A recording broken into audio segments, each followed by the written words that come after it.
तुम्हारे 85,000 से ज्यादा ग्रंथ, धर्म ग्रंथ नालंदा और तक्षशिला में धू धू करके बख्तियार खिलजी ने जला दिए और हमारे संस्कार मिटे इन सीरियलों के कारण।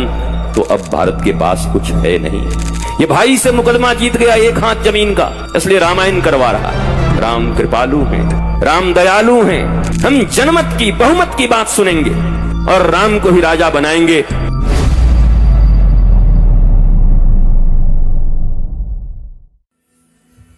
ईश्वर का बंधन एक ही जगह है, न धन से, न तुम्हारे मान से, और बड़ी बड़ी तपस्याओं से भी तुम्हारे बस में नहीं आने वाला है।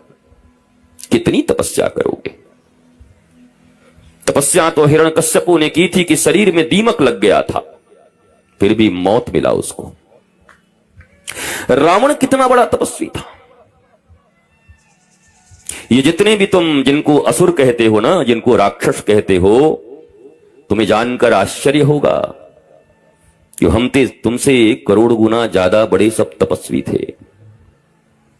हम तो आज एक एकादशी और एक सोमवार का व्रत करते हैं तो भी भरत कर लेते हैं। व्रत नहीं, भरत हो गया। मतलब केला भी 2 दर्जन खाए लिए, 2 लीटर दूध भी पी लिया, रबड़ी भी ढकार गए, उसके बाद भी नाम है व्रत हैं अभी हम। और जिस दिन व्रत हो जाए माताओं का तो पति का तो फिर मत पूछो। आ गए हम व्रती हैं, आपको समझ में नहीं आता। और पति देख रहा है कि केला खाई जा रही है, सुबह से रबड़ी खाई जा रही है, वो भी मनाता है कि इसका व्रत न हो बाकी सब हो। ये व्रत हो तो 7वें आसमान पे रहती। व्रत का अर्थ होता है संकल्प। भारतीयों ने संस्कृत छोड़ दिया और मनमौजी अर्थ निकालने लगे। ये सब सीरियल के विद्वान लोग बैठकर जो तथाकथित इन टीवियों पर और सैटेलाइट के माध्यम से ओटीटी पे आने वाले ये अश्लील सीरियल, अश्लील इसलिए कह रहा हूं कि भारत के पास तुम्हारे सोने चांदी और हीरे तो पहले ही लूट के ले गए, सब कोहिनूर तक ले गए। तुम्हारे मंदिरों को ठोक दिया। तुम्हारे 85,000 से ज्यादा ग्रंथ, धर्म ग्रंथ नालंदा और तक्षशिला में धू धू करके बख्तियार खिलजी ने जला दिए। बचे तो तुम्हारे पास कुछ भी नहीं है। अगर कुछ बचा था तो भारत का केवल और केवल सामूहिक परिवार और उसका संस्कार, जिसको सीरियल आज छीनने पे लग गए हैं। मत मिटने देना मेरी माताओं। अगर ये परिवार टूटा भारत का और हमारे संस्कार मिटे इन सीरियलों के कारण, तो अब भारत के पास कुछ है नहीं। ये आक्रमण है तुम्हारे ऊपर। तुम तो सोचते हो कि फ्री में आजकल बहुत सस्ता डिश मिल गया है। सस्ता नहीं मिल गया, गुलामी देने का बहुत बढ़िया एक प्रपोजल दिया है। भारत जहां रामचरितमानस सुनने के लिए लोग बैठे हैं, जहां भैया भरत और राम के बीच अयोध्या की गद्दी फुटबॉल बन गई है। दोनों किक कर रहे हैं, राम जी मार रहे हैं तुम्हारा है, भरत जी कह रहे हैं आपका है, आप बड़े हो। बोला हम बड़े हैं तो क्या हुआ, पिताजी ने तुमको दिया, ये तुम्हारा है। इस रामचरितमानस के, रामायण के अखंड पाठ लोग करवाते हैं। मेरे पास तो एक आदमी आया, कहा गुरुजी अखंड पाठ हम काहे को? बोला भाई से मुकदमा जीत गए, इसके लिए हम के बढ़ाओ। इसकी बुद्धि देखो इसका।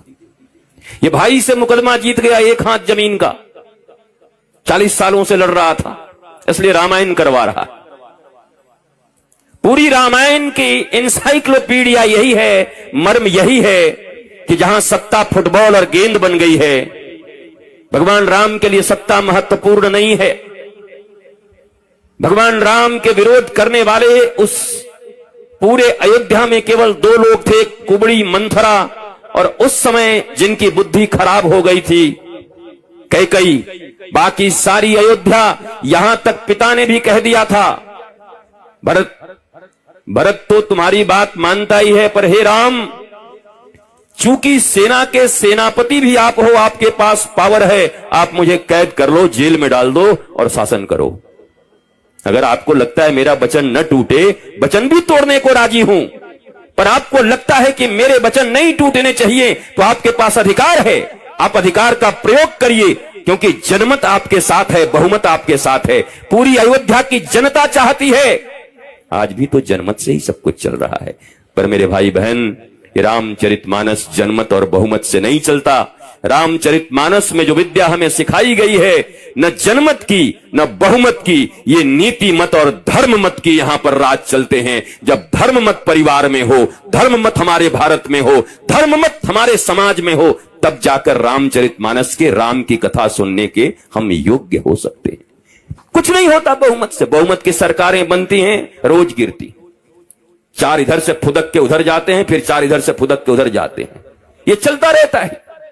पर राम के पास सत्ता थी, भगवान राम के पास सत्ता है, कोई नहीं रोक सकता। पूरी अयोध्या की जनता कहती है कि 2 पागलों के कारण मैं अपने प्रभु को छोड़ने वाला नहीं हूं। एक तो ये दहेज में आई है कुबड़ी मंथरा, जिसकी बुद्धि इतनी धीर है, और दूसरी इसके संसर्ग में रहने के कारण कैकेयी की भी बुद्धि खराब हो गई है।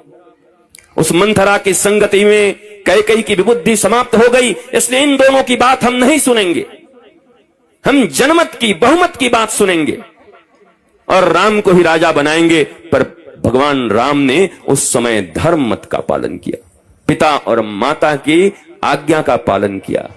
और ये बात भी सत्य है, सारी दुनिया इस बात को जानती है। अगर राम उस समय युवराज बन गए होते तो एक था राजा, एक थी रानी, दोनों मर गए, खत्म कहानी, इतने में कहानी शेष हो जाती। परंतु अगर जिस दिन राम 14 वर्ष के लिए वन गए तो लोग कहते हैं राम वन गए तो राम बन गए। अगर वन न जाते तो राम बन न पाते। आज जिन मर्यादा पुरुषोत्तम राम की पूजा हो रही है, ये 14 साल के वनवास के बाद है। नहीं तो एक युवराज थे, साधारण से युवराज, ऐसे राजा, ऐसे प्रिंस, ऐसे प्रिंसेस, ऐसे क्राउन, ऐसे चार्ल्स प्रिंस न जाने कहां कहां पूरी दुनिया में भटकते फिरते हैं।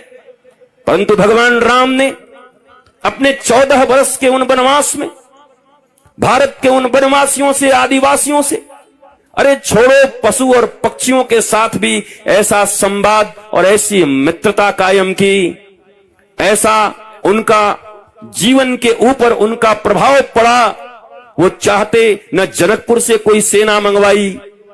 अरे चलो एक बार वनवास चले गए थे, लेकिन अचानक जब उनके ऊपर विपदा आ गई, माता सीता का हरण हो गया, तब तो खबर भेजना था कि भाई देखो अब तो विपदा आ गई, अयोध्या, जनकपुर और चारों तरफ से सेना भेजो, रावण पर आक्रमण करना है। एक को नहीं खबर किया राम जी ने। राम पुरुषार्थी हैं, राम कृपालु हैं, राम दयालु हैं और राम मैनेजमेंट के सबसे बड़े गुरु हैं इस दुनिया में।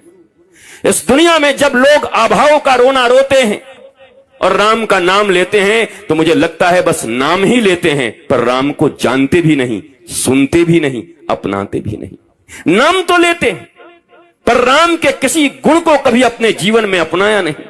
ये तो ऐसी ही बात हो गई कि तुम्हारी शरीर की स्थिति खराब हो, कोई रोग हो, दुनिया के सबसे बड़े डॉक्टर के पास जाओ, डायग्नोस हो, वो इलाज करें, तुम्हें बहुत सारे मेडिसिन दें और कहें जाओ जाकर खाओ ठीक हो जाओगे, और तुम लाकर सारी दवाइयों को अलमारी में रख करके और उन दवाइयों को रोज आरती करो, ओम जय दवाई देवा हरे, हमारे सब पीड़ा हरे। कुछ नहीं हरा जाएगा, चले जाओगे करते करते एक दिन। उन दवाइयों का सेवन करना होगा, उन औषधियों को इंटेक करना होगा, इनहेल करना होगा।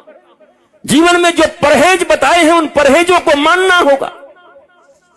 वो औषधि भी लेनी होगी और परहेज भी मानना होगा। तो जीवन जो रोग युक्त हो गया है, अगर ये दोनों काम सही समय से कर लिया जाए तो फिर हमारा शरीर रोग मुक्त होकर के स्वस्थ हो जाता है। ऐसे ही भगवान राम का नाम बहुत पावरफुल है। भारतवासियों, झारखंड वासियों और बेरमो वासियों और फुसरो वासियों, फुसरो भी आसी पास है ना, फुसरो वासियों, राम के नाम के साथ साथ राम के कथा का मर्म समझना और उसे अपनाना। जीवन में जब ऐसे कोई परिस्थितियां खड़ी हों, आजकल तो हमने ऐसा सुना, हम अरुणाचल प्रदेश में एक भूतपूर्व सीएम आत्महत्या कर गए, बहुत पहले हार गए। तो एक व्यक्ति को टिकट नहीं मिला चुनाव का तो जहर खा लिया, ये भारत में रोज घटनाएं घट रही हैं। भगवान राम को कल राज्याभिषेक होना है, युवराज बनना है। याद करो कि कल किसी का नाम चीफ मिनिस्टर में आ जाए कि कल चीफ मिनिस्टर की ओथ होगी, फलाने चीफ मिनिस्टर बनेंगे या प्राइम मिनिस्टर, और रात में ऐसी दिशा गड़बड़ाए कि प्राइम मिनिस्टर और चीफ मिनिस्टर से छोड़ो देश निकाला हो जाए, तो बेचारे की हालत क्या होगी? पार्टी में भी नहीं, देश में भी नहीं, बर्बाद हो गए हम रातों रात। वो तो मर ही जाएगा। यहां तो 500 रुपए किसी के ट्रेन में टिकट कट जा रहे हैं, जेब कट जा रहा है, कर अब जीने से क्या फायदा है? हम कि 500 और तेरे में कोई अंतर नहीं। तेरी किडनियां निकाल लूं तो 2 करोड़ में बिक जाएंगी, तो 5 रुपए का आदमी। आंख निकाल लूं तुम्हारा तो पता नहीं 2 करोड़ में ले लेंगे लोग। तुम्हारे लीवर का ट्रांसप्लांट करवा दूं तो तुम्हें कई करोड़ मिल जाएं। तुम्हारे शरीर की कीमत परमात्मा ने जो ये शरीर दिया है, कबीर कहते हैं हरि कृपा तब जानिए जब दीन मनुज अवतार, और गुरु कृपा तब जानिए जब छुड़ा देवे ये मिथ्या संसार। जब वो ज्ञान दे करके झूठे संसार को छुड़ा करके हरि का सच्चा संसार पकड़ा दें, सच्चिदानंद भगवान के चरणों में ला दें, तुम्हारे जीवन परिवार और समाज में आनंद ले दें, तब समझना गुरु की कृपा हो गई। गुरु की कृपा मत ये समझो हरि की कृपा से शरीर मिला है, पर यह शरीर आनंदित रहे, मन प्रसन्न रहे, यह गुरु के कृपा के बिना संभव नहीं है। अगर ऐसा होता तो भगवान राम और कृष्ण मनुष्य के रूप में जब इस पृथ्वी पर आते तो उन्हें गुरु ग्रहण करने की जरूरत नहीं पड़ती, जरूरत नहीं थी। वो भगवान ही इज ऑलमाइटी, सर्वज्ञ हैं। भगवान को गुरु की क्या जरूरत है? कृष्णम वंदे जगत गुरुम, कृष्ण ही जगत गुरु हैं। रामो विग्रहवान धर्मा, राम चलते फिरते धर्म हैं, उन्हें गुरु की क्या जरूरत थी? परंतु वो मनुष्य के रूप में आए हैं। वो जानते हैं कि मैं मनुष्य के रूप में आया हूं, अगर मनुष्योचित आचरण नहीं करूंगा तो कल कोई मेरी बात को सुनेगा नहीं।